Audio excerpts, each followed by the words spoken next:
about reverse center and that sort of thing. I'll just quick show you, because I use that.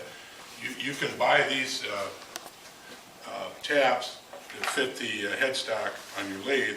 Just a couple of tips on these when you cut them.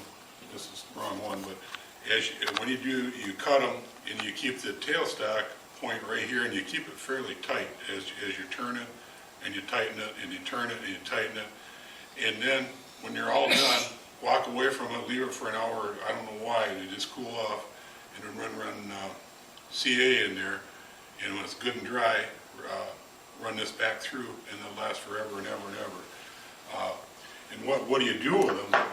I'll show you the best example. I turned this piece, and when it came time to cut it off, I had this, of course, I just threaded this onto the headstock of my small lathe, and then run that in there. And this other thing is, sometimes usually when I'm using rubber gloves, putting finishes on, if I just cut this part of the glove off, and it fits right, it'll stretch over it, and it's pretty sticky, and it doesn't take up a lot of room, so I run that on the tailstock.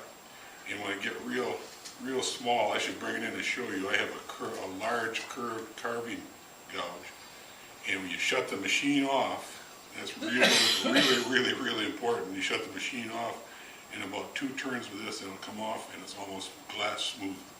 I'll bring that in another. And then just the other thing, we talked about ash the last time. I kind of got a little bit of a question on this one, but I'd never turned it. I heard Gary say, well, it turns nice, and I always believe Gary, because he usually tells you the truth. And it does turn really nicely.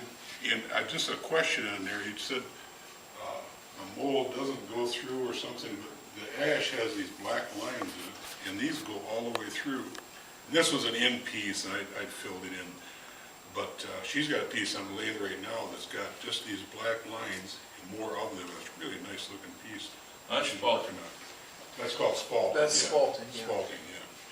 But and there's a guy over in Engadine that's trying to sell more of this stuff. If you're interested, I can. By the way, there's always a caveat. And if you don't know the caveat with spalted wood, you better. Yeah. Wear a mask and get rid of it. When you're done turning, sweep it up and throw it away. Get it out of your shop. Because it's mold. Yeah.